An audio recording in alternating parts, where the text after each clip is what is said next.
जीवन के अंदर हर इंसान ये चाहता है कि कैसे भी हो मैं अपने मन को एकाग्र कर सकूं, लेकिन सहज और सरल तरीके से। उसके लिए बहुत समय मुझे देना पड़े या बहुत ज़्यादा कोई कष्ट हो तो व्यक्ति वहाँ करना नहीं चाहता है। लेकिन जहाँ सहज सरल विधि हो जो कोई भी कर सकता है, तो क्यों नहीं इंसान उसके तरफ आगे बढ़े। राजयोग मेडिटेशन भी कोई कठिन नहीं है। जिस तरह पिछले एपिसोड में हमने देखा था कि राजयोग एक आध्यात्मिक यात्रा है, ठीक इसी तरह आज के इस एपिसोड में हम देखेंगे कि उस यात्रा में भी जो मन की शक्ति है उसको कैसे हम आधार बना देते हैं और उसके माध्यम से कनेक्ट करते हैं। तो मेडिटेशन को दूसरे शब्द में अगर मैं कहूं तो इट्स अ टेलीपैथिक कनेक्शन। जिस तरह मान लो आप किसी व्यक्ति को याद कर रहे हैं और थोड़ी ही देर में वो व्यक्ति का फोन आ जाए, बहुत आश्चर्य भी लगता है कि अरे अभी हम आपको ही याद कर रहे थे और आपका फोन आ गया, या वो व्यक्ति स्वयं खुद चल करके हाजिर हो जाता है, तो बहुत सरप्राइज्ड हो जाते हैं, अरे अभी आपको ही याद कर रहे थे, आप कैसे पहुंच गए। वो व्यक्ति भी कहेगा कि बस ऐसे ही आपकी याद आई और हम पहुंच गए। लेकिन ये हर बार नहीं होता है, कभी कभी किसी किसी के साथ हो जाता है। किसके साथ होता है? जिसके साथ हमारा एक मेंटल ट्यूनिंग होता है, जहां फ्रीक्वेंसी लेवल मैच होता है, वहां अधिकतर ये देखने को मिलता है। ठीक इसी तरह राजयोग भी ईश्वर के साथ का एक टेलीपैथिक कनेक्शन है। लेकिन ये कनेक्शन संभव तब है जब हमें भी उसके साथ की फ्रीक्वेंसी पर मैच होना पड़े। जैसे दो व्यक्ति जब एक ही फ्रीक्वेंसी पर होते हैं तब उनका मेंटल ट्यूनिंग हो जाता है और उस ट्यूनिंग से बहुत समीपता का अनुभव करते हैं। मुझे एक कहानी याद आती है आदि शंकराचार्य जी की। कहा जाता है कि आदि शंकराचार्य जी जब छोटे थे उन्हें संन्यास लेना था, लेकिन मां का मोह इतना था अधिक जो उसने मना कर दिया, मैं तुझे संन्यास लेने नहीं दूंगी। अब आदि शंकराचार्य जी बिना मां की परमिशन के संन्यास कैसे लेते। तो एक दिन मां कपड़े धोने के लिए नदी किनारे पर गई, छोटा आदि शंकराचार्य भी साथ गया। नदी में नहाने के लिए उतरा कि उनका पैर मगरमच्छ के मुख में आ गया और उसने अपनी मां से कहा कि देख मां, तू मुझे संन्यास लेने नहीं दे रही है, अब ये मगरमच्छ मुझे खा जाएगा तो तुम क्या करेगी। मां इतनी घबराहट में आकर के प्रभु से प्रार्थना की कि हे प्रभु, मैं नहीं संन्यास लेने दूंगी, आप बचा लीजिए। और जैसे ये बात कही तो सचमुच मगरमच्छ ने पैर छोड़ दिया और आदि शंकराचार्य जी बाहर आए और मां से कहा, अब तो आपने भगवान से कह दिया कि मुझे संन्यास लेने देंगी। मां ने कहा, मैं जरूर तुझे संन्यास लेने देंगी, लेकिन मेरी एक शर्त है। क्या है? तो कहा, मेरी शर्त यही है कि जब मेरी अंतिम घड़ी आ जाए तो उस समय तुम यहां आ जाना। आदि शंकराचार्य जी ने विदाई लेते हुए मां से यही वायदा किया कि जैसे ही आपकी अंतिम घड़ी आ जाए आप सिर्फ मुझे याद करना और मैं कहां भी रहूंगा मैं पहुंच जाऊंगा। धीरे धीरे वहाँ से चले। आदि शंकराचार्य जी भ्रमण करते करते बहुत दूर पहुँच गए, कहाँ न कहाँ भ्रमण करते करते। एक दिन वो बैठे थे साधना में कि उन्हें महसूस था हुई कि जैसे उनकी माँ उसको याद कर रही है और उसकी अंतिम घड़ी आ गई है। वो तुरंत अपनी साधना से उठे, चलना आरंभ किया और जैसे ही अपने गांव में पहुंचे तो देखा कि मां को नीचे लिटा दिया गया था। उसके अंतिम क्षण चल रहे थे। दरवाजे पर पहुंच करके आदि शंकराचार्य जी ने आवाज दी, मां। मां ने आंखें खोली, देखा, कहा तू आ गया बेटा? कहा मैं आ गया हूं, अब आप सहज विदाई ले सकते हो। और मां ने सहजता से प्राण छोड़े। उस जमाने में न टेलीफोन था, न मोबाइल था, न टेलीग्राम था, कोई भी विधि नहीं थी, लेकिन उस समय सिर्फ टेलीपैथिक कनेक्शन था। टेलीपैथिक कनेक्शन माना ही मन के विचारों से कनेक्शन, और जो विचार हम किसी के प्रति करते हैं, सामने वाले भी उस विचार को कैच करके हमें वही महसूस कराता है। जिस तरह से व्यक्ति को याद करके उसका रिस्पॉन्स प्राप्त होता है तो कितनी खुशी हो जाती है। सोचो, जब ईश्वर से अपने मन को जोड़ते हैं और उससे वो प्रत्युत्तर प्राप्त हो तो कितनी अधिक खुशी होगी। लेकिन उसके लिए कुछ आधार जरूर है। व्यक्ति का व्यक्ति से भी कनेक्शन ऐसे ही नहीं हो जाता है, कुछ आधार होते हैं। और मनुष्य का मनुष्य के साथ टेलीपैथिक कनेक्शन के 4 आधार हैं। सबसे पहला आधार है परिचय। मनुष्य को याद करने के लिए परिचय आवश्यक है। रास्ते चलते हमको हजारों व्यक्ति मिलते हैं, हम हर एक को याद नहीं करते हैं, लेकिन जो परिचित है उसे याद करते हैं। दूसरा आधार है संबंध। जहां जिसके साथ हमारा संबंध जुड़ जाता है उस व्यक्ति को बहुत सहजता से याद करते हैं। तीसरा आधार है स्नेह, प्यार। स्नेहियों को याद करते हैं। और चौथा आधार है प्राप्ति। जहां से कुछ मिलने वाला होता है उसको याद करते हैं। और ये 4 आधार पर 4 प्रकार की यादें होती है। जहां सिर्फ परिचय है वहां याद कैसी होती है? करना पड़ता है।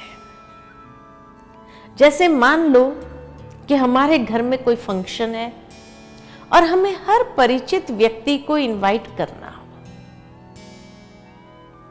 तो हम बैठ करके सारा लिस्ट तैयार करेंगे ताकि कोई भी छूट नहीं जाना चाहिए, और एक एक को याद करने की मेहनत करते हैं। तो जहां सिर्फ परिचय है वहां याद करने की मेहनत है, परंतु जहां संबंध है वहां याद कैसी होती है? तो वहां याद सताती है। जैसे मान लो कि मां का बच्चे के साथ का संबंध है।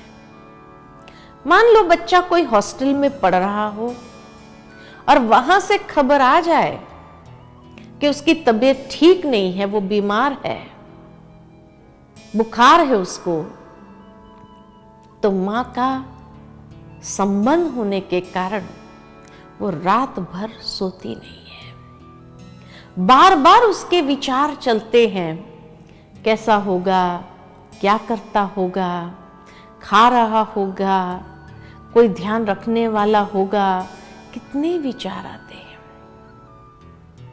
मान लो दूसरे दिन उस बच्चे का फोन भी आ जाए कि नहीं मां अभी मैं ठीक हूं, तो भी माँ का एक दिल का कनेक्शन है,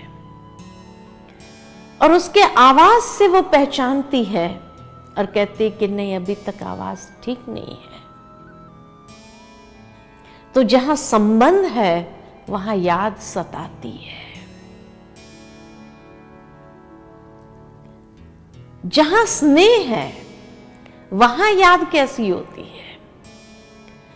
तो वहां याद में खो जाते हैं, समा जाते हैं। जैसे मान लो कि एक कन्या है या एक कुमार है, जब तक उनको पता नहीं कि उनका भविष्य साथी कौन है, तब तक मन भटकता है, कौन होगा, कैसा होगा, क्या होगा, अनेक विचार आते हैं।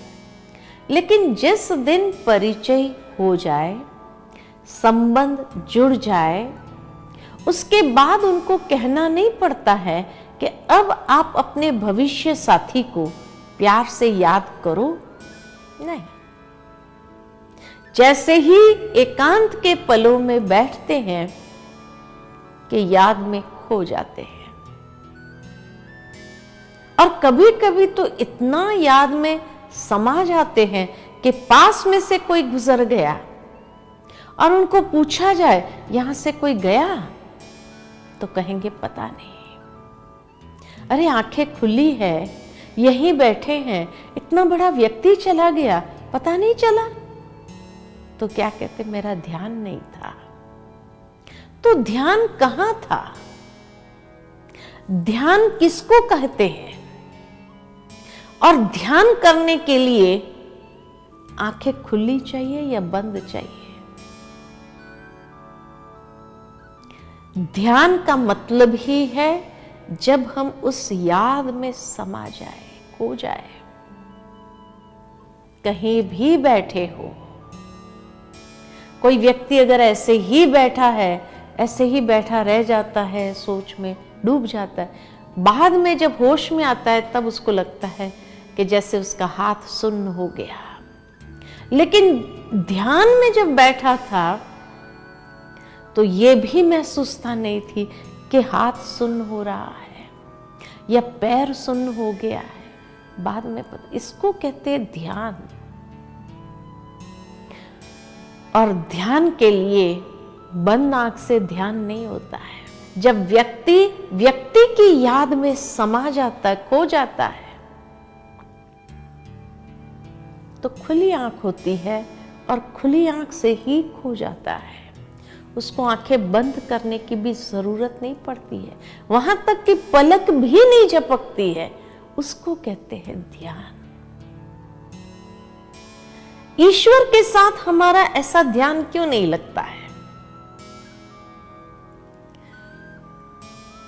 कई लोग कहते हैं मन बड़ा चंचल है, क्या करें, लगता ही नहीं है। मन का प्रॉब्लम नहीं है, प्रॉब्लम है कि शायद ईश्वर के साथ हमें इतना स्नेह ही नहीं है। तो ध्यान लगेगा कहां से? और चौथा, जहां प्राप्ति है वहां याद कैसी होती है? स्वार्थ भरी याद या मतलब भरी याद। जैसे मान लो कि एक बिजनेसमैन हो और उसको कहा जाए कि फलाना व्यक्ति, एक व्यक्ति आएगा फलाने शहर से फलाने दिन, ये होटल में रुकने वाला है। लेकिन अगर उसके साथ बिजनेस कॉन्ट्रैक्ट हो जाए, माला माल हो जाएंगे। जब वो दिन आता है, वो बिजनेसमैन को उसके साथ कांटेक्ट करना है, बार बार फोन लगाता रहेगा, वो पहुंचा नहीं पहुंचा, ताकि मुझे पहली अपॉइंटमेंट मिले और अपॉइंटमेंट मिल करके उसके साथ एक बिजनेस कॉन्ट्रैक्ट कर लेना है, माला माल हो जाएंगे। प्राप्ति का पता है तो सारी रात भी अगर इसका इंतजार करना पड़े तो व्यक्ति करता है या नहीं करता है? अवश्य करेगा। लेकिन एक बार माला माल हो जाए, प्राप्ति हो जाए, उसके बाद कभी उसको याद करता है? मतलब ही नहीं। तो जहां प्राप्ति है वहां याद भी कैसी, मतलब भरी याद, स्वार्थ भरी याद।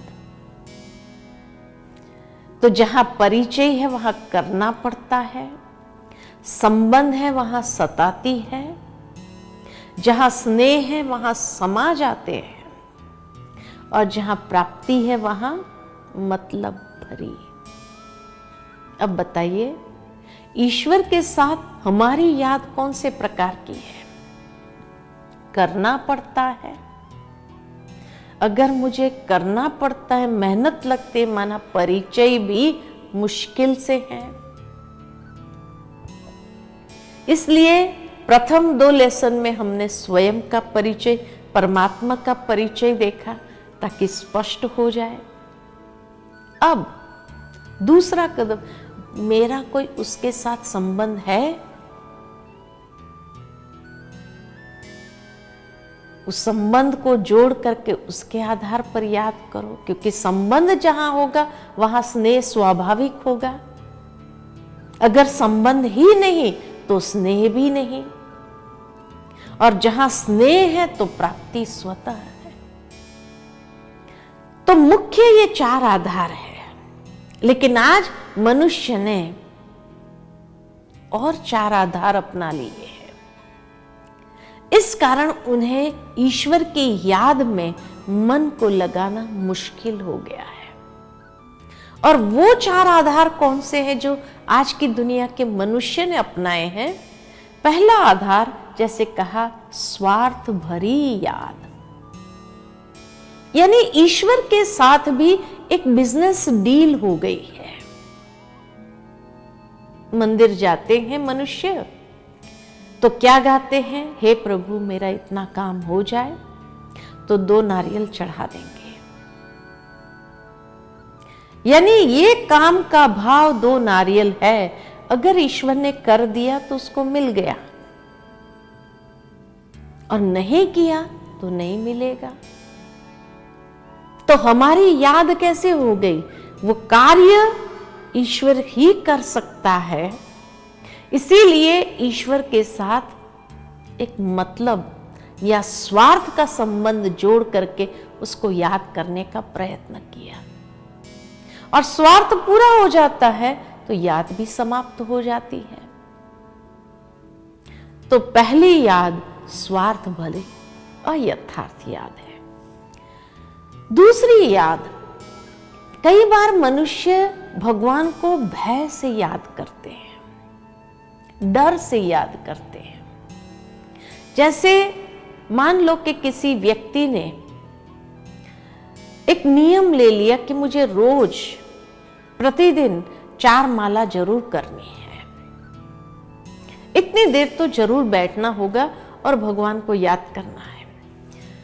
अब रोज 4 माला फेरता है, ईश्वर को याद करता है। लेकिन मान लो किसी दिन बहुत व्यस्त रहा, 4 माला करने का टाइम न मिला उसको, तो रात को जाग कर दूसरों को डिस्टर्ब करके भी 4 माला पूरी करनी है। दूसरे जब ये कहते हैं अरे भाई कल 8 कर लेना, तो क्या कहते हैं? नहीं नहीं, भगवान नाराज हो जाएंगे। अरे भगवान नाराज क्यों होंगे? मान लो कि आपने अपने बच्चे को कोई काम दिया, वो नहीं कर पाया किसी और व्यस्तता के कारण, तो आप नाराज हो जाएंगे, उसको श्राप दे देंगे? नहीं। और ये अगर वो जाग कर पूरा करने का प्रयत्न करते हैं तो क्या कहते हैं? अरे कल कर लेना, कोई बात नहीं बेटा, सो जा। तो भगवान नाराज क्यों होंगे और ऐसे डर से क्यों याद करते हैं? तभी किसी ने सही कहा है, don't be god fearing children, be god loving children. भगवान को याद करो तो प्रेम से करो, डर से नहीं। तो पहली है स्वार्थ भरी, दूसरी डर के आधार पर। तीसरी जो याद है शिकायतों भरी है कि ईश्वर के साथ एक शिकायत है हमारी। क्या शिकायत है? कि जब अड़ोसी पड़ोसी को देखते हैं उनके पास जो है वो हमारे पास नहीं है, तो हमें जो मिला है उसका एहसान नहीं, लेकिन जो नहीं मिला है उसकी शिकायत जरूर है कि हे प्रभु, मेरे पड़ोसी या मेरे मित्र को तो इतना कुछ दे दिया, मेरे संबंधियों को इतना कुछ दे दिया, हमारा भाग्य लिखते समय क्या हो गया था। शिकायत है। जो मिला है उसका एहसान नहीं है, नहीं मिला है उसकी शिकायत जरूर है। तो शिकायतों भरी याद, फरियाद, वास्तव में फिर याद करते रहे, फरियाद नहीं करे। और चौथे प्रकार की याद है जो भी अयथार्थ, कोई न कोई अयथार्थ संबंध जोड़ करके याद करना। कई बार लोग ईश्वर को मालिक कह देते हैं और खुद को दासों का भी दास समझ लेते या दासपना। तो कहते भगवान तो मालिक है, हम तो उसके चरणों के दास हैं, उसके चरणों की धूल है। अब अयथार्थ संबंध जोड़ लिया तो प्राप्ति क्या होगी? जैसे मान लो कि एक गली है जहां कुछ बच्चे खेल रहे हैं। अब वहां कोई व्यक्ति आता है और पूछता है, भाई ये गाड़ी किसकी है? जिस बच्चे के पिता की गाड़ी होगी ना वो खड़ा हो जाएगा, हमारी गाड़ी है। क्यों? उसने खरीदी नहीं की, उसको चलाना नहीं आता है, फिर भी वो समझता है कि जो मेरे पिता का सो मेरा है ही है।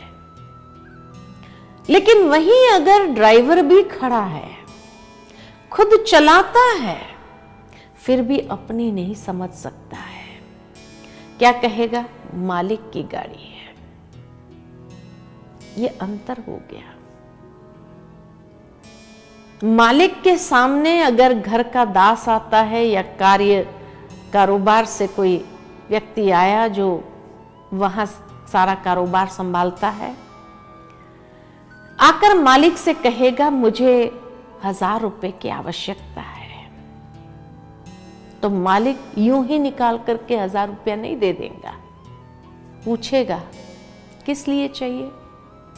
मान लो वो व्यक्ति ने कहा फलाना काम है इसलिए मुझे चाहिए, और आपको मालूम है कि वो कार्य 500 रुपये में हो जाता है, 1000 रुपया कुछ ज्यादा ही मांग रहा है, तो क्या करेंगे? कहेंगे वैसे तेरा कार्य 500 रुपये में हो जाएगा, फिर भी थोड़ा एक्स्ट्रा देता हूं मैं, अगर कम पड़े तो। पूरा 1000 रुपया निकाल करके नहीं दे देता है। और वही अगर बच्चा आ जाए और उसने कहा मुझे 100 रुपया चाहिए, और आपके पास 100 रुपया छुट्टा नहीं है, 500 की नोट है, तो क्या करेंगे? 500 दे देंगे? पूछेंगे पूछने खातर किस लिए चाहिए? ये अंतर है कि बच्चे ने मांगा तो 5 गुना मिल गया, और दास ने मांगा आधा से कम मिलता है या आधा मिलता है। तो ईश्वर के साथ भी कौन सा संबंध जोड़ना उत्तम माना जाता है? दास का संबंध या बच्चे का संबंध? तो इसीलिए ईश्वर के साथ भी यथार्थ संबंध जोड़े। जब यथार्थ संबंध जोड़ते हैं तो मन सहज ही स्नेह के वश उस परमात्मा के सानिध्य में चला जाता है, और जब मन उसकी याद में चला जाता है सहज ही, तो प्राप्ति भी वैसी होने लगती है। तो यह है यथार्थ राजयोग का आधार और विधि।